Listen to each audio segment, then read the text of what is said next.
Мына бізде бұл үлкен тақырып, мен нақты айтайын, 18-ші ғасыр. Егер біз ғасырмен есептесек, 100 жылдықпен есептесек, 100 жылдық уақытпен. 18-ші ғасыр, енді бұлай кішкене ауысуы мүмкін. Енді біз ғасырмен өмір сүрген жоқпыз ғой, қазақ халқы. Ғасыр деген европалық түсінік қой. Бірақ сол 100 жылдықтың шамасы бұлай ауытқанда. Енді 18-ші ғасыр. 18-ші ғасыр 1700 жылдан 1800 жылдардың арасы. Сонда 18-ші ғасырда қазақ халқы бұрын болып көрмеген институционализацияға түсті. Институционализация дегеніміз жүйе, құрылым деген сөз.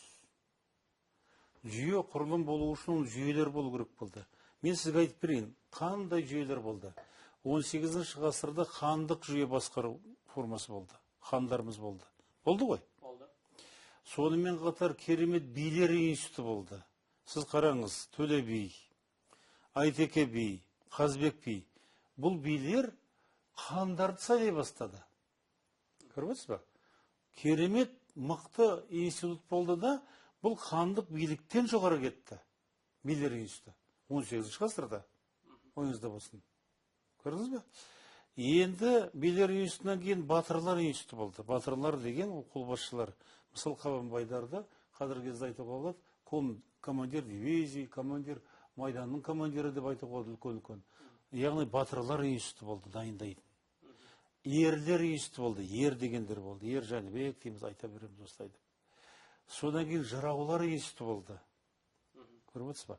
Ақындар институты болды. Салдар институты болды. Серілер институты болды. Біз сал сер деп бірге айтамыз. Бірге айтуға болады, бөлек айтуға болады. Сері деген, сал деген мына біздің қазіргі артистер дегенге келеді. Сері деген ол кішкене аңшылығы бар, сері деген солай болады. Ақан сері дейміз біз, Біржан сал дейміз. Көрдіңіз бе? Содан кейін бізде ишандар институты болды. Мына Қызылордада ақондар институты болды. Қожалар институты болды. Төрелер институты болды. Төлеңгіттер институты болды. Ақсақалдар институты болды. Жақсы адамдар институты болды. Міне, мен сізге 20-сын айттым. Енді сіз қараңыз. 15-ін айттым. Енді осының үстіне бізде институттар болды, әжелер институты болды. Жеңгелер институты болды. Көрдіңіз бе? Елшілер институты болды. Саудагерлер институты болды. Мынау кәсіби мамандар институты болды. Абай айтады, қазақтың әулиесі қолын өрілді. Сонда мен санап берсем, сізге 20-дай институттар болған. Осы институттардың бәрін құрғанда біз институционализация дейміз 18-ші ғасырда. Жүйе, құрылым болды. Керемет болды. Халық билікке қатысты. Және де бізде зайырлық болды. Мысалы, хандар билік жасап жатса, ишандар араласқан жоқ, хазіреттер. Олар қоғамда болды. Қоғамның рухани жағында қарады олар. Молдалар. Көрдіңіз бе? Олар араласқан жоқ. Бұлар басшылық жағында. Бірақ ел басына күн туғанда бәрі бірігіп кетті. Міне осы институттар 18-ші ғасырда керемет болып, біз дүниеге, әлемге бір керемет елдің басқару формасын, өзін-өзі басқарудың керемет формасын біз әкеле жатыр едік. Әттең 18-ші ғасырдың соңында 19-ші ғасырға өткен кезде мынау көрші Ресей мемлекеті күшейіп, және де олардың жан жағындағы адамдарға, елдерге басқаша көзқарас қарап, соларды өзіне бағындыру ниетіндегі саясат нәтижесінде бізде 1822 жылы хандық институт жойылды. Хандық институт жойылғаннан кейін енді бір тек қазақ жоқ, енді губернияларға бөлініп кетті, ол уездерге бөлініп кетті, ол болыстарға бөлініп кетті. Сөйтіп қазақтың бірыңғай болу идеясы бұзылды. Сол бұзылған кезде мына институттардың бәрі қирай бастады. Институттарды қирату ісі қолға алына бастады. Өйткені басқару формалары келді ғой. генерал-губернатор, одан кейін уезд бастығы, одан кейін аға сұлтан, одан кейін болыс старшыны, ауылнай старшыны деген бәрі жаңа әкімшілік жүйенің қызметкерлері, тілмаштар деген келді. Сол жүйенің адамдар келді. Сол жүйе келген кезде мына бұрынғы өзіміздің дәстүрлі институттар қирады. Дәстүрлі институттардың қирауы деген сөз біздің қазақ болу деген мәселемізді жоққа шығара бастады. Енді осы кезде өмір сүрген, 19 ғасырда өмір сүрген Хакім Абай не істеу керек болды? Енді не істеу керек? Өйткені жүйе кетті.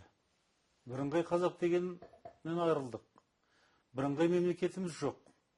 Губерния бөлініп кеттік. Батыстың қазағы мен мына жақтағы қазақ бір-бірінен қатысу байланысы өте қиын. Енді нені сақтау керек болды? Енді жерде отырмыз, әйтеуір. Өз жерімізде екі нәрсені сақтау керек болды. Біреуі дінді сақтау керек болды. Қажылық институты күшейді осы кезде. Қажылыққа бару институты күшейді. Өйткені қажылыққа бару. Сол қажылыққа бару институты екінші жағынан мынау Қазақстандағы сол қажылыққа баратын мықты азаматтардың араласуын туғызды бір-бірімен. Қауымдастығын туғызды. Қажылар қауымдастық қалыптаса бастады. Қажылар бірін-бірі білетін болды. Байланыста болатын болды. Екінші мәселе мынау жыраулық кетіп қалған. Жыраулық деген жауынгершілікпен бірге кетті де, ақындық институты күшейді. Шал ақын дегендер, Махамбет ақын, Абай ақын дегендер ақындар күшейе бастады. Сонда Абайдың айтқаны, өлең сөздің патша сөз сарасы, сонда нені сақтап қалу керек болды? Сөзді сақтап қалу керек, сөз өнерін. Сөз өнерін сақтап қалса, халық сақталады. Оны кейін Ахмет Байтұрсынов айтты ғой, сөз өлмейтін халықтың өзі өлмейді деп. Сонда осы жағын сақтап қалды, басқалай мүмкіндік болмады. Институттарымыз қирап қалды бәрі. Сол қираған институттар сол қирауымен Совет үкіметіне жетті. Сол қирауымен Совет үкіметі кезінде бұл институттарды мүлдем жойылды. Бұларды өте архаизм, бұл феодалдық, патриархалдық, байшылдық көріністе бұларды жермен жексен етті. Тек содан кейін біздің аңыздарда, аңыз ұғым саналарда сондайларды ғана қалды бұл. Енді қазіргі кезде осындай институттардың қалыптасуы қажет пе деген мәселеде кей тұстарда қажет. Кей тұстарда ол институттардың қызметін қазір мемлекеттік органдар атқарады. Мысалы, бәрін мемлекет басқармайды, қоғамдық институт деген бар ғой қазір. Жалпы шетелде де бар, Америкада қоғамдық институт, гражданский институттар дейді. Азаматтық қоғам дейді ғой. Сол азаматтық қоғам деген бізде баяғыда болған, сол азаматтық қоғам жағындағы институттарды қалпына келтіру, оларды жандандыру қазір жүріп жатыр. Мен сізге айтайын, ауылда қазір билер кеңесі бар, ақсақалдар кеңесі бар, қажылар кеңесі бар, әжелер кеңесі бар. Енді жеңгелер институты дегенді естігем жоқпын, бірақ та сондай мәселелер шығып келе жатыр. Өйткені бәрін мемлекет басқарып отыра алмайды ғой. Сонда қоғамның мәселесін басқарып отыратын осындай адамдар. Мысалы, жақсы адамдар бар.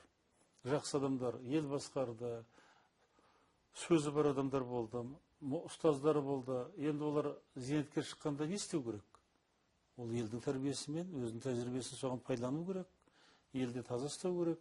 Анау ішімдікке жақын адамдарды, нашақорлыққа жақын адамдарды, ұрлыққа жақын адамдарды, өсек аяңға жақын елдің бұзатын адамдардың бәрін қысқарту кімнің қолына келеді? Сол қоғамдық ұйымдар, институттар керек. Ақсақалдар институты, билер институты. Мен мына Шымкент облысында болғанда, анау неде болдым? Бәйдібек ауданында. Өте маған ұнады сонда. Билер институты бар екен, ардагерлер де бар екен. Сонда айтып отыр, біз міне кейінгі кездерде дейді, негізінен адамдар сотталып жатқан жоқ біздің ауданнан. Ауданда 70-80 мың халық бар. Неге? Адамдар білет, шақырып болады, сөйлеседі, жұмыс істейді. Көрдіңіз бе?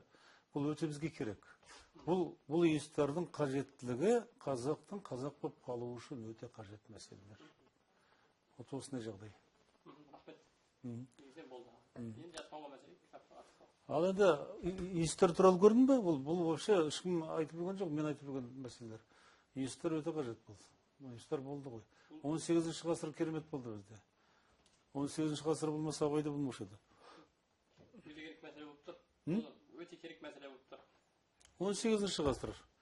сол 18 ғасырдан бері қарай келді. Так енді. болды. Болды ма? Все. Енді жаңа